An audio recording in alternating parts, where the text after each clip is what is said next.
Sharks come up with an unbelievable last-second victory by Mark-Edouard Vlasic. The gold medal boy wins it for the Sharks on the like literally moments after Canada takes the World Junior Championship. We welcome you to this live edition of Pucknology After Dark. I'm Erik, Puck Guy 14. I'm Chris. You can find me at ChrisJDBS on Twitter. That's right. And we are coming to you surprisingly live as I'm tweeting this out right now. That was a very interesting hockey game. Wouldn't you say so, sir? Indeed. I mean, I was kind of taking notes the whole time. It's probably the most attention I've ever paid it. Gonna be on live here. What could possibly go wrong? But No, not at all.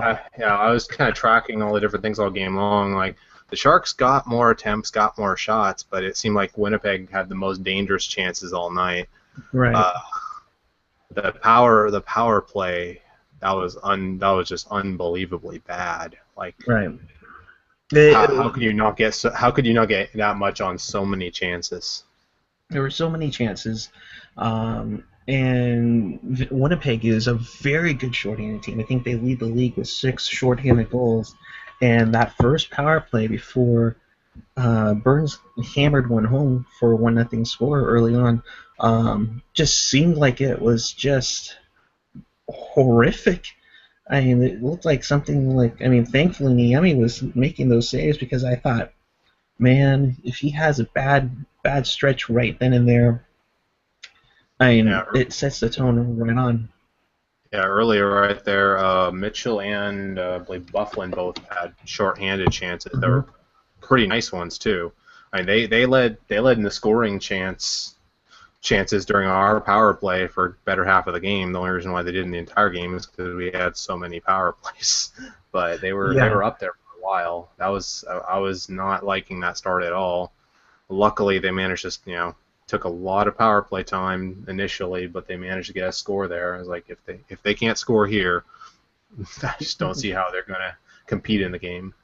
And you'd be setting the tone too, because I thought Winnipeg was getting a lot of momentum with their shorthanded chances, and if they somehow get one shorthanded in, it really sets the tone for the entire night, in which you do not want to have that start off your night. Especially since we're the only game in the NHL apparently tonight. So I was just having flashbacks to that Chicago game, like off Thanksgiving a couple years ago, where we start off with a couple power plays, they get a couple dangerous chances, then they get a couple shorthand. Like it was like 2 or 3 shorthanded goals on the same power play, and I was like, this is not going to go that way. I was really scared for a second there. Yeah, it didn't start out well at all. But they got a goal. That's the important part. But then, of course, when Winnipeg comes back, and that's the one thing about the Jets is that they're not going to let up, especially this season. Andrew Ladd, their captain, tied it up with a nice one-timer shot, and I'm just, it seems like on Niemi that when he goes cross ice to try and stop it, that's part of his weak side, and that's not looking good. Yeah, and part of it also was, though, with both goals, they had all the time they wanted to dust it off, pick their spot, take their shot. Both of those were just like, guys who were just left wide open right on top of Niemi. So I can only blame Niemi so much, if at all, because, it's like those guys just had no, they didn't have to rush or nothing. They just got to pick their spot and shoot. Mm-hmm. Yeah, and that's one thing. If you're going to leave the slot open that much, there's only so much Nemo can do himself. But at the same time, McClellan, did his little line juggling again, and this time he did it with the defensive. And understandably so after you get blown out at home 2 nights before. So we had some interesting combinations, mostly up front to me, is like Marlowe, Goodrow, Wingles, that Carlson, Couture, Pavelski. Although both lines did hold their own fairly well. The only line that really was in the tank tonight was the usual suspects down on the bottom. Yeah, I mean, Something John Scott is terrible at hockey, blah blah. oh, come on, we're waiting for Mike Brown to come back, though. Well, I I knew we were going to win tonight because we had John Scott in the lineup. Because our win percentage for some reason is pretty ridiculous with both those guys in, but like they say, correlation causation is not the same thing. Like AJ would say, small sample size. Speaking of which, the third member of the team here, AJ Strong, is on the mend with a upper body injury, we'll call it. AJ feel better soon. But yeah, it's something weird about them doing being successful with these guys on the fourth line. I don't know what it is really. Especially when they're getting buried most of the time. Like again tonight, they were pretty negative in the shots department. They didn't do a whole lot other than kind of eat up some minutes. Yeah, But, and it was. I was gonna say it was a rough night in the face-off circle too, because I think you were the one who said it on Twitter, or somebody else was that Pavelski was like, yeah, 2 for 12 before he won the draw to get it to Vlasic for the game-winning goal. I mean, that's very un-Pavelski-like. Yep. Tonight, 3 of our centers, Couture, Shepard, and Marlowe, were all 50% or above. The rest, Desjardins and Pavelski took a lot of draws each and both got buried for the most part. But the one we really had to have, Pavelski had it. So there's that. And two of the 3 goals were both off of face-off plays. Right, which is nice to see because they need to win more face-offs, which I think they did tonight, and down the road they need to as well. But at the same time, it's like, Pavs, what the heck? This is not like you. But then again, he has been spending the majority of the season not taking draws, so maybe that correlates into something. So. Yeah, that's true. Their centers, their main centermen were fine. Pavelski, I think, just took a lot of draws because what they like to do. They like to let the first guy step in there and be extra aggressive since they know they got Pavelski on the wing. Right. Step in and take it. But most of their centermen did fine. It's just Desjardins. That's uncharacteristic. Desjardins usually pretty solid, at least hanging somewhere around 50%. Like tonight, I think last I looked, he was like 1 for 7 or something like that. Really, not doing so great. And overall, we were 24 to 36 in their favor for draws. So not too bad. And it just a crazy back and forth game. Let's give some credit to Milker Karlsson with a nice tip to give the Sharks a lead in the second period. I mean, that was literally out of nowhere, and it almost seemed like it was going in slow motion that he got such a good chunk of the puck that bounced right in. Karlsson's played a pretty strong game tonight, I thought. Like, he drew 2 penalties. He had that as well. He had a couple defensive gaffes, but, I mean, he's a young player. It's kind of expected. Right. I think it was Jamie Baker was making the point that guys who play over in Europe tend to come into the league more mature. I mean, look at Hertl, the way he came in here like gangbusters last year after playing in the Czech league. So I've been very impressed with Karlsson. I hope they don't let him play only a few more games and ban him to Worcester for the foreseeable future. Yeah, that's true. It's going to be a matter of time before we start seeing some of these guys come back, though. Kennedy's getting there.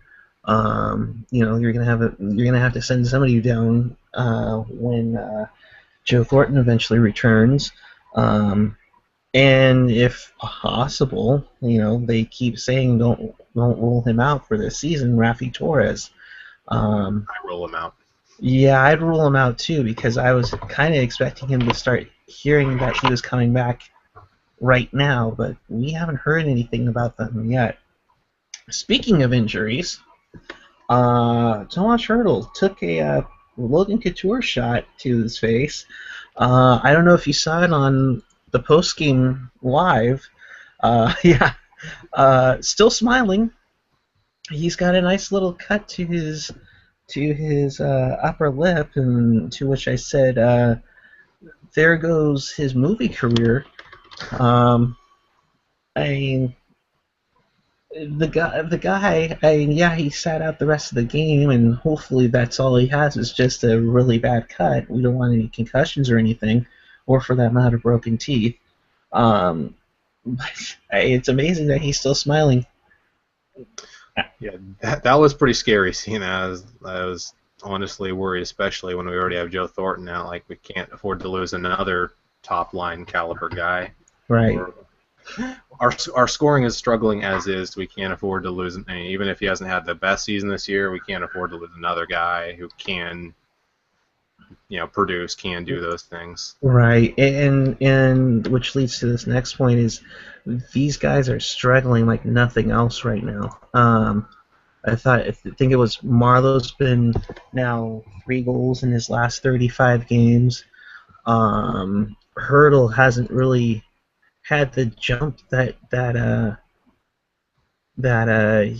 he's had before. I think he's still stuck on 7 goals. I think the last time he scored was in against the Boston game in December. I mean, it's just scary to And think how we're winning these games, and you're not seeing Hurdle or Marlowe be the guy. yeah, and Marlowe with that assist, he actually broke a 9-game pointless streak there. So that's a little unusual. That's very un-Marlowe-like to go Right. that, to have dry spells like that. I mean, he has usually he's usually been on the Couture line. They usually draw the tough assignment. They're the ones who usually have to go. I didn't know who I had to look afterwards and look at the stats to see who they matched up again most of the night, but I would bet they probably were against the top guys again tonight. And Right. he usually draws that tough assignment, so that's going to play in part of the whole deal is that Marlowe is playing the two-way role. It's not just about point production; it's about not getting scored on as well.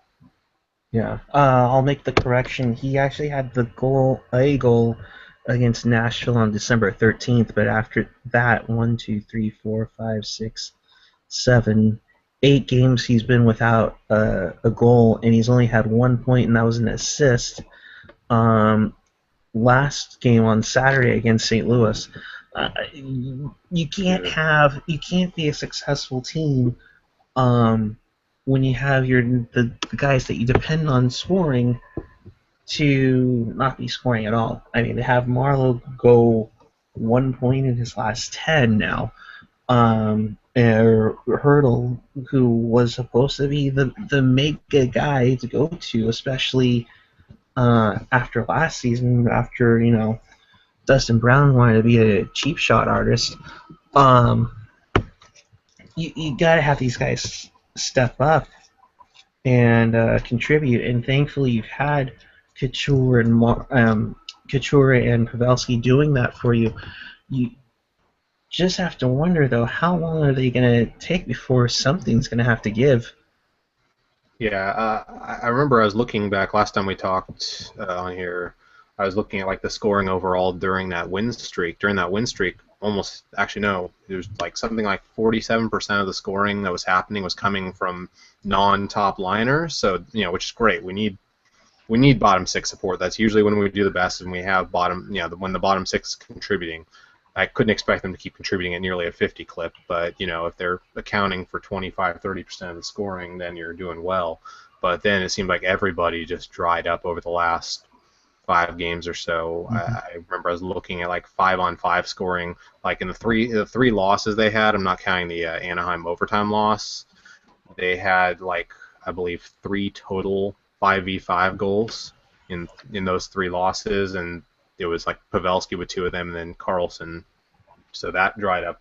I mean, Pavelski's been a beast. He's been the single biggest component of the offense, at least as far as scoring. With Thornton obviously should get credit because he's been on the other end of a lot of those goals as well. Right. It's been pretty solid, but yeah, overall scoring is they've been struggling a lot since they ended that that kind of that tear they were on. Uh, the Blues game that was a bad game. That was a bad game. I'm Let me glad we know. did not come on after that one because I would try to keep this at least PG-13, no worse. Yeah, if we were done it audio wise, we'd have to bleep the heck out of it. You like the Yeah, so 60-second delay on this one. we'll do it later live. Wait, what? Okay, that's weird. I just got your tweet now. Are you coming on? And yes, I'll save it when we're done. Um, my phone's been weird all night. I was over at Stanley's earlier in the evening, and all I was reading was my own text. I couldn't get anybody else's. So, but moving forward now, you have Minnesota tomorrow, who's frustrated and angry and is desperate for wins because as we take a look at the standings, once my computer loads, come on. I mean, they're number 5 in the wild card at 40 points, and they're already 7 points out of a playoff spot. You can't go on like that for too much longer before Minnesota gets going, and they have way too much talent for them uh, not to be in a playoff spot. Missed on them to be that bad for a while. Chris, I think you're breaking up a little bit. Yeah.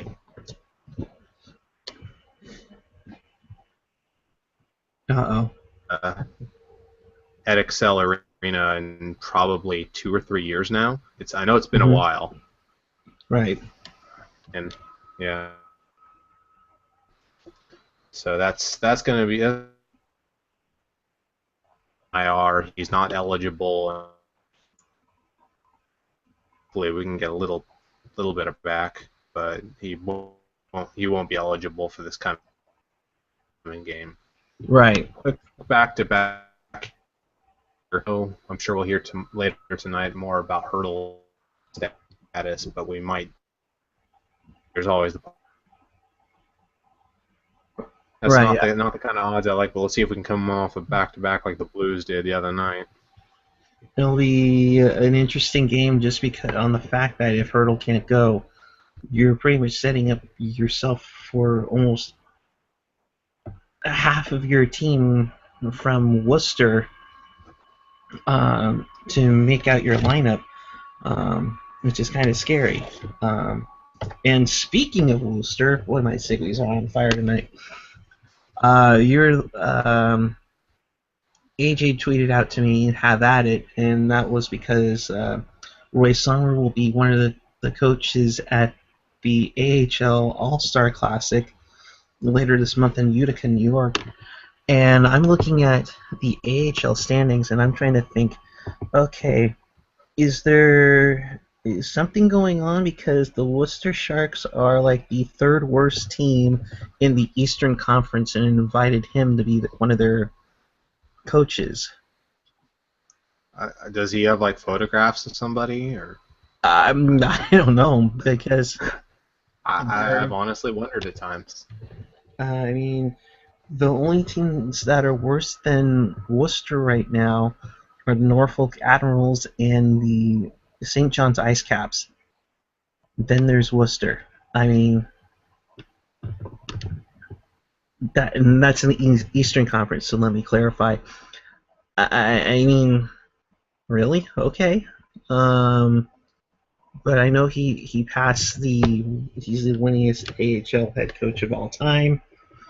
Probably because there's no way he's getting a job in the NHL anytime soon. Not that anybody would want him anyways. So I thought that was an interesting thing, but congratulations to him nonetheless. I don't know what that's all about, but whatever. Um, we are down to 47 days till the outdoor game. Um, and if you've been following me for a number of years, we have a Sharks tweet up, and that will happen at Levi's Stadium. We're still trying to figure out where exactly to have it, just because of logistics with the league and such. Once those happen, we will get that info to you. Um, Anything you want to cover? I'm kind of have anything at the moment. I think the only other thing we heard about Freddie Hamilton gets in,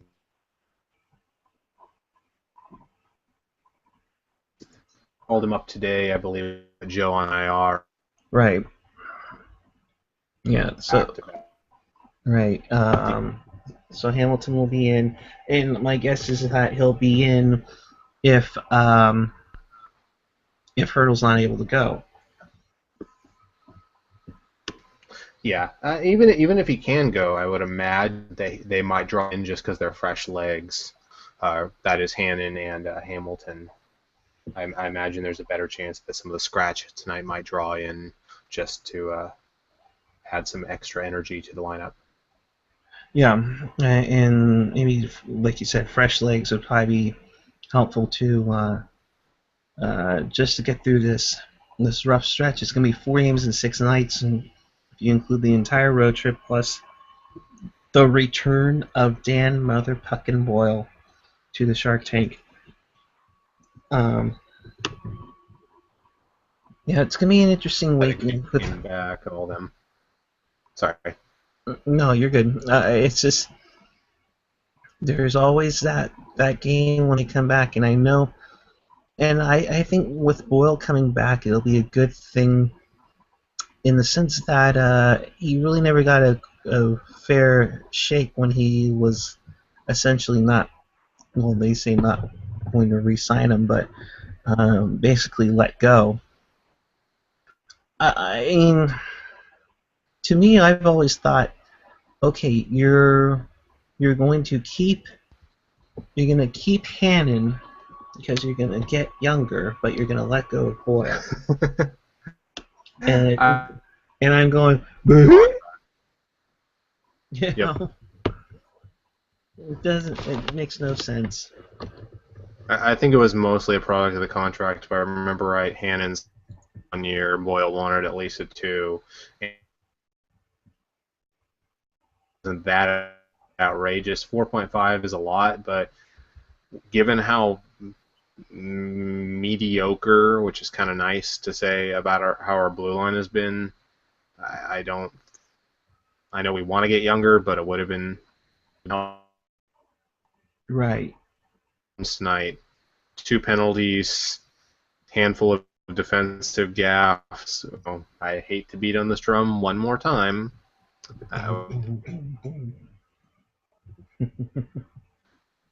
But yeah, I mean, you have enough cap room.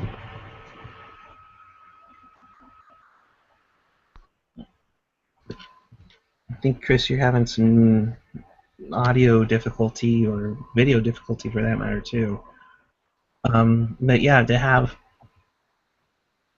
you have enough cap room that you could have re-signed Boyle. Yeah, I'm sure it was that extra year, and they don't do options in the league, which kind of stinks. My thing is that you can only get better, but how much of it? They say what you take to go 2 steps forward, you have to take 3 back.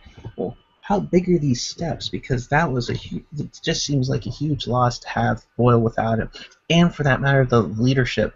Because personally, right now, I think he'd have to see if it was still up for grabs. I guess I just blanked out just now. Is it still up for grabs? Have we stopped playing the game yet? I don't see a C on it. I don't see a C on the jersey, although there was some there was a report saying that Pavelski would be named captain by the end of the year. But I mean, what are we waiting for? There's no reason to play around with this. I mean, what are we waiting for? I mean, it seems unprofessional and around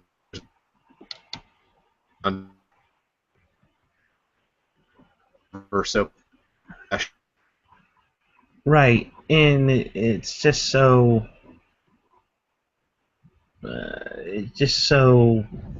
beer league like. It's like almost we're taping the hockey tape letters because we didn't put them on the jerseys already. I mean, come on. See, we're really smart what they do. They keep changing around the A's and the C's all season long, and print out the jersey with all those various things to say, "Hey, I've last."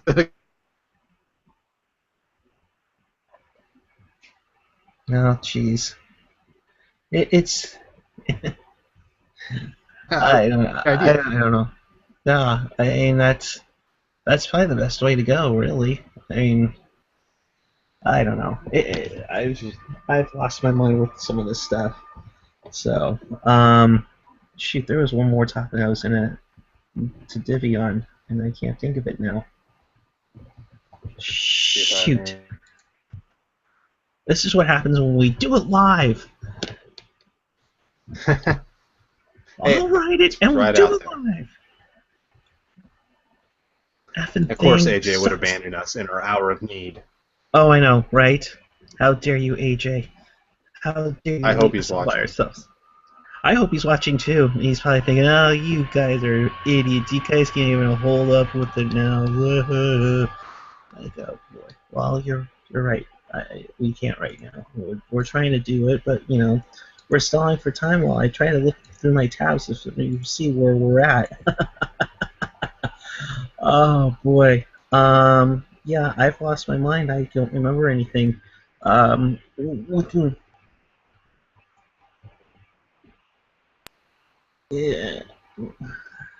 Yeah, I've lost my mind. Is there anything else you want to add? Because I'm just gone.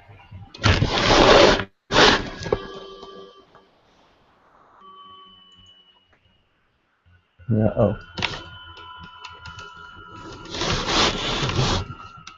Now I think we've lost Chris completely. Because your screen is completely up and frozen.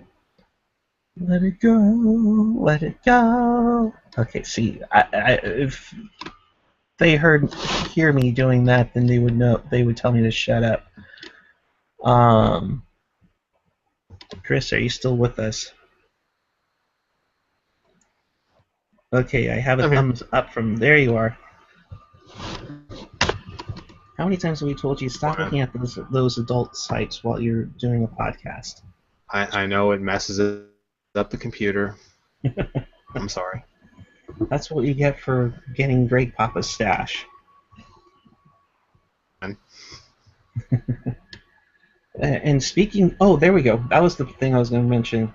And speaking of that wonderful sports radio station and their lovely program director, did you at least see the tweet that I sent you guys when I saw the lovely program director at 95.7 The Game saying he was going to do a Sons of Anarchy marathon on New Year's Day, of all things.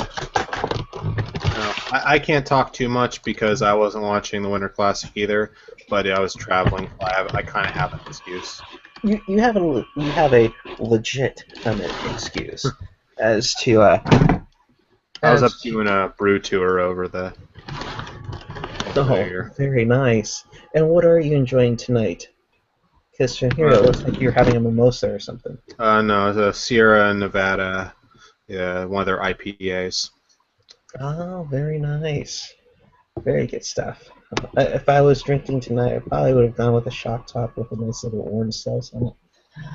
But, of course, yes, very classy. Yes.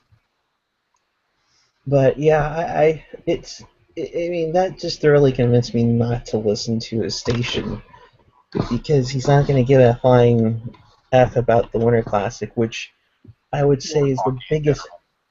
Well, true. It just seems like it's the biggest event that the league has that they go all out for, and he'd rather watch uh, tapes of Sons of Anarchy right now.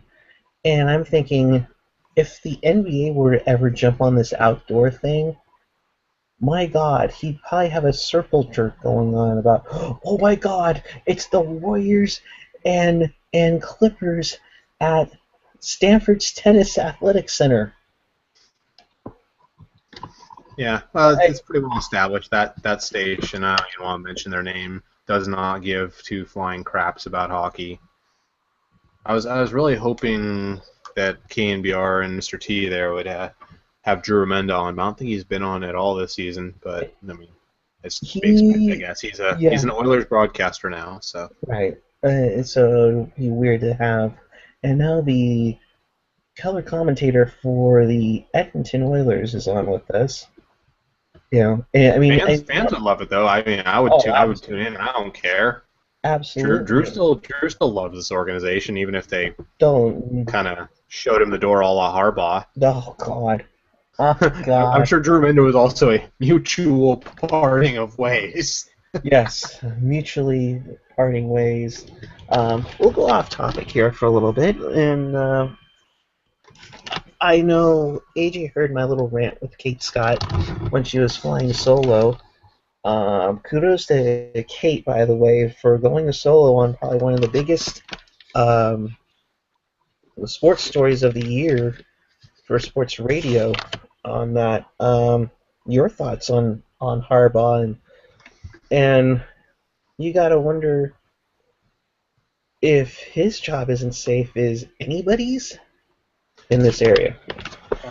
My thought is, well, okay, there's blame to go around. I primarily put it on the owners, but okay, that's neither here nor there. Let's just say what I think. Whichever side of the fence you're on, if you think Harbaugh needs to go, Harbaugh needs to stay, majority agrees with me. They should have stayed, but neither here nor there. Now, my biggest problem is the same problem I have with the Sharks and their whole captain assistant fiasco and their whole not just the kind of the unprofessional manner they conducted themselves. Because I think everyone looks back at what happened over the season with all those leaks and everything that happened.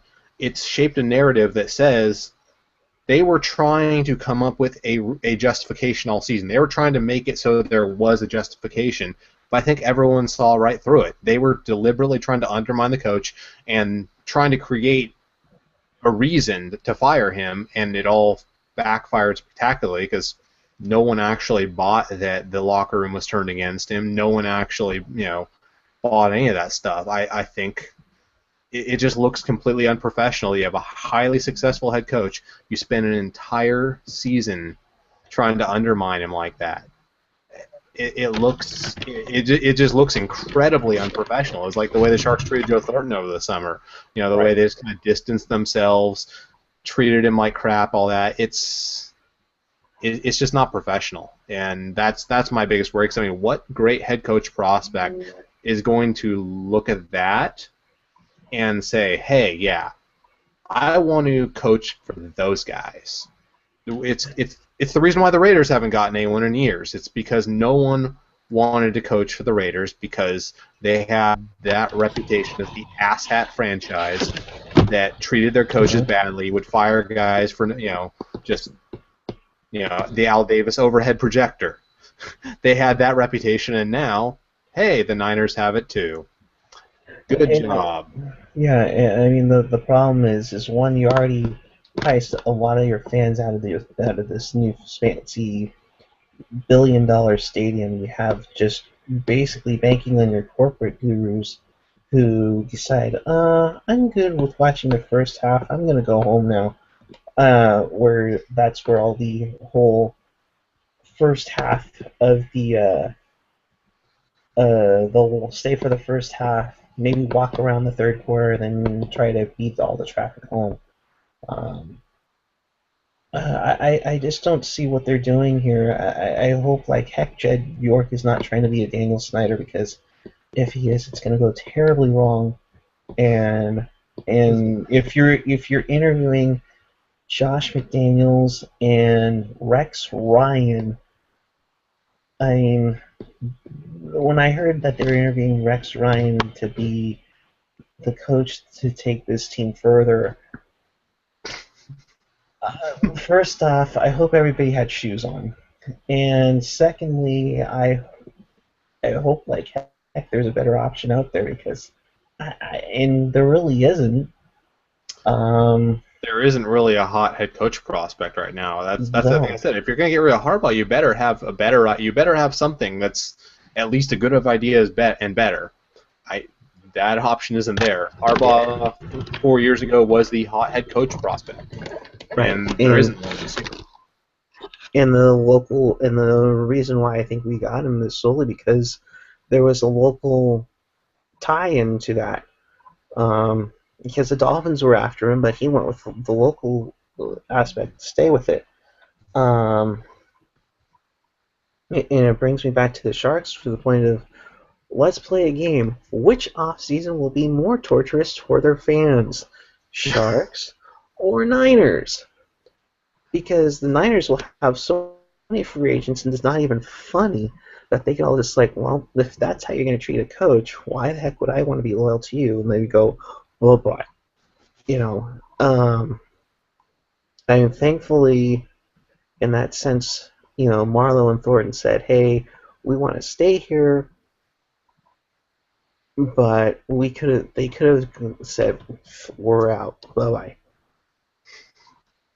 It honestly, I think between the two, they're making the Sharks off season look good because at least most of the Shark stuff was superficial. Like not most, maybe about 50-50 was superficial stuff off the ice. Trevor Right. Menda, Ice Girls. It's like that's not gonna. Well, maybe somewhat, but mostly it's not going to affect the winning losing on the ice.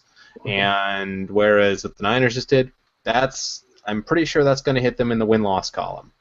I mean, they may go 8-8 again next year and go, hey, we did the same. But I'm like, well, if you're comparing to the standard of this year, but if you compare to the standard of every other year, so yeah, and just to me, it's just the lack of professionalism by both organizations and how they handled it. I mean, I think the Niners were worse, but I think over the summer the way the Sharks treated Jumbo, like I am an apologist for him in a sense, but I don't think he deserved the disrespect, and neither did Marlowe. I don't think either deserved the lack of No, respect that was shown. I no. mean, taking them mostly It, out of marketing, the whole AC fiasco. It's just childish. It's not how a good organization should conduct business. and for that matter, did you have to publicly put that out that you're stripping the captaincy? First off, with Marlowe back in '09, and then with Thornton, I think you could have just made it a quick little thing when training camp begins, and and then it could have gone on there rather than saying it in the middle of August and making this whole thing and having it blown up in Canada on Sportsnet and everything. I think they just went around the wrong way. And It just seems to fit into the mass media's narrative of choice because most of the beat writers don't go with it, but when the Kawakamis of the world jump in and start paying attention to hockey, like when the playoffs start, they always write the same story. Thornton and Marlowe, yep, they are the reason. Yep, same old story. See you in 11 months. and But, it's they kind of play into the mass media, their whole narrative of blaming those guys. Like, again, I'm not going to say they're blameless, but it's asinine to say they're the reason why. They're not the reason why. that just seems like a weak excuse for reporting, personally.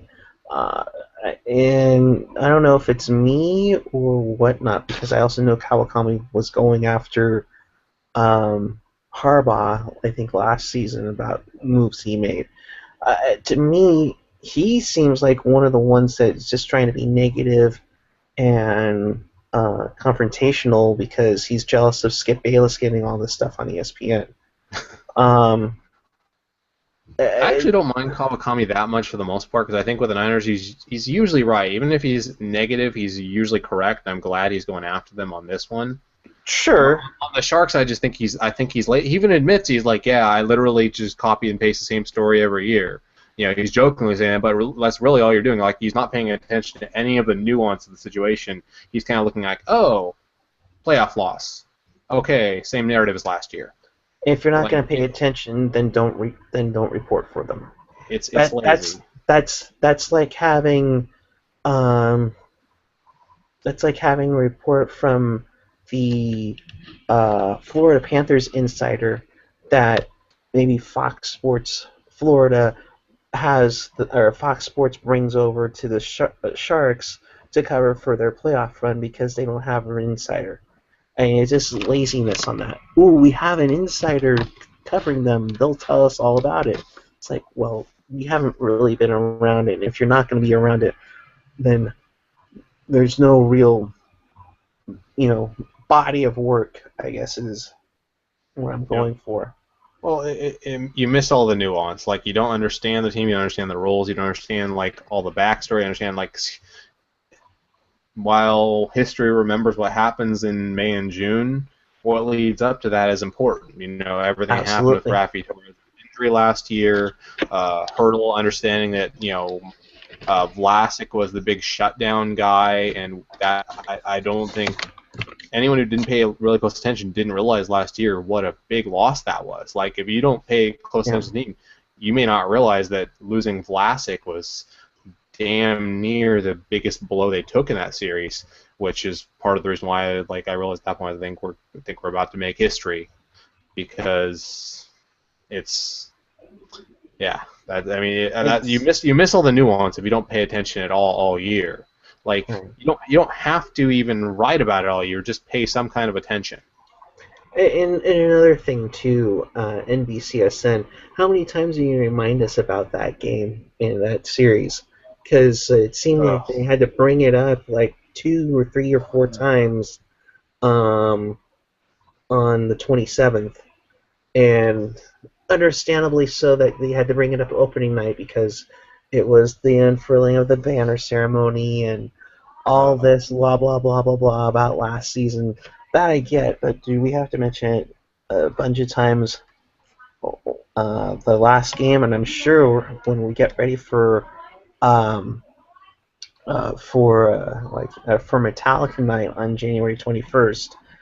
And for that matter, speaking of a schedule, I'll ask you this: how is it that we are pretty much got one game left in Southern California um, between New Year's Eve and the end of the regular season? It's just mind-boggling me how we've already pretty much done our string of games uh, with 2 Southern California teams, and for that matter, I don't think we've even been to Arizona yet yeah, or the NHL Vancouver. like to load a lot of our schedule in clumps, or like we'll play some teams a lot, and then like last year, weren't we done with the Canucks after like a month into the season? We like saw them or we were like done with them for like a few months. Like, we saw them Mm, like 3 times in the first couple weeks, and then we didn't see them again until like February or something ridiculous. yeah, I don't know. I really don't know if they do this to all the teams because, well, I don't care nearly enough to go look through everyone else's schedule. But yeah, right. it does seem funny. You know, we're going to be seeing the Blues for the third time in a couple weeks soon. Yeah, say don't see them again. 'Cause, yeah, we see the Kings, see the Ducks in late January there. Hmm. Yeah. Oh yeah, And see Kings, they're both Kings up in here. February too. You know, for Yeah, the outdoor game. yeah. It just seems like it was you go, okay, the guy obviously wanted to get this schedule over and done with, so we'll just like you know. But um, I'll leave you with the final word then, Chris. I'm pretty much out of topics for tonight. Yeah, so I did have one final word here because after Well, the other that's a night's lot game. now. I mean, come on. Oh no, it's more than one word, but you see, after the other night's game, I did see a few people pointing out, like, I don't know if they were joking or not about John Scott being out of the lineup, and oh, we win so much with him. Uh, so I looked at the last couple games as like, well, what could John Scott have contributed in those three losses? Most, they were pretty bad losses to the Canucks, the Kings, and the Blues. So, I mean, what were our problems in those games? Lack of 5v5 production. Um, well, John Scott has 3 career goals in 251 games, so I don't think he would have helped much with that. Lack of power play production, going 0 for 12. Don't think he would have helped much there either. Right. Atrocious defense. He's negative 20 in limited minutes throughout his career. So, I don't know. I went off on a little mini rant about that on Twitter the other day because I was like, I hope people aren't actually serious with that. So, I don't know. Just a food for thought right there. I don't know. Maybe he's like a rabbit's foot. Maybe that's why we win with him in the lineup. I honestly I can't explain it. I don't know why. It seems like there's a correlation between him and our other rabbit's foot, Mike Brown. So that's my final thought for the night there. Yeah, it's kind of weird how that happens, especially with the fourth liner. It just seems like, well, again, it seems like really they have that much impact on the team, and maybe that comes out to being a role player, I call it playing the coincidence. rules. Yes. Well, then again, it is a small sample size, although we are getting to the halfway point. Hi AJ. Hi, AJ. We miss you. Hurry up. Hurry up and get there. No, I'm kidding. I've dealt with migraines. My mom has a neck injury and has some pretty severe headaches. So, hope you're feeling better, bud. I'll leave with saying this. I know a lot of you have been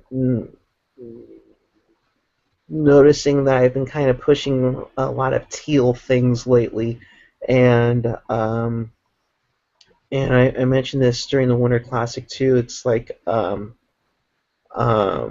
LA's gonna have their fans come out in black in their home stadium series jersey in gray, or their version of the popsicle jerseys, um, and even some purple and yellow. But one thing that we have for 24 straight years is we've been able to have teal as our primary home jersey. And it's something that I think would be great to have if we all united in teal, at least for one game. I know how tough it is to get that word across early on.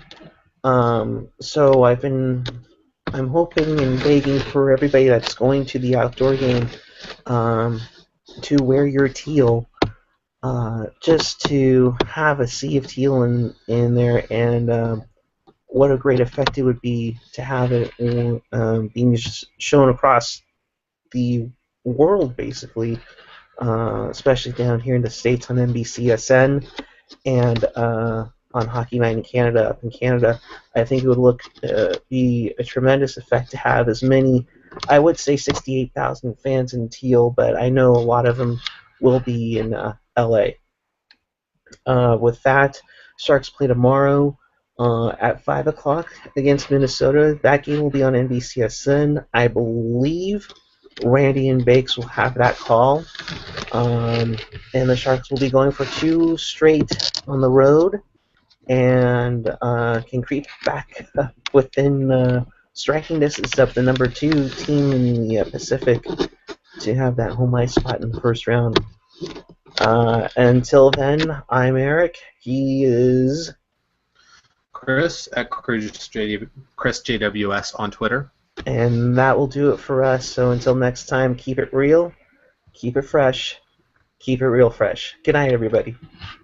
Peace.